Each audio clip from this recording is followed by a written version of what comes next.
Hi, welcome back to our channel. For today's video is how to connect Instagram to Facebook page. When you switch to a business account on Instagram, you'll be asked if you'd like to connect a Facebook page. While it's not required, we recommend connecting your business Facebook page with Instagram to get the most out of Instagram business tools. You can also change the Facebook page that connected to your Instagram business account at any time. The following instructions will guide you through how to add or change Facebook page connected to your Instagram business account.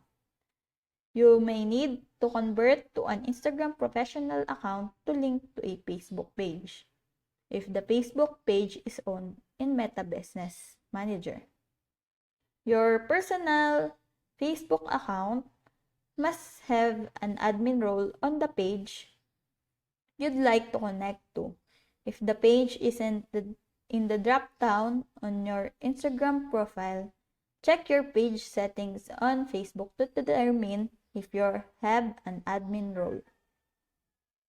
So, go to your Instagram profile. Now, I'm ready here. Then, select Edit Profile.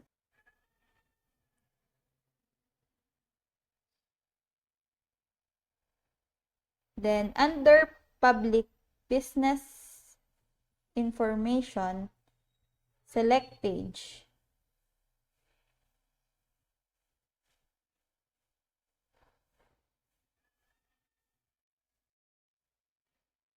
Now, I'm already connected to the page. So, just need to review the page and Instagram connection.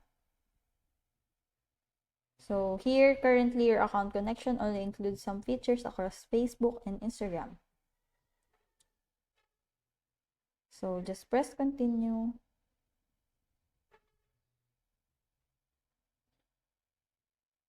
And just need to confirm.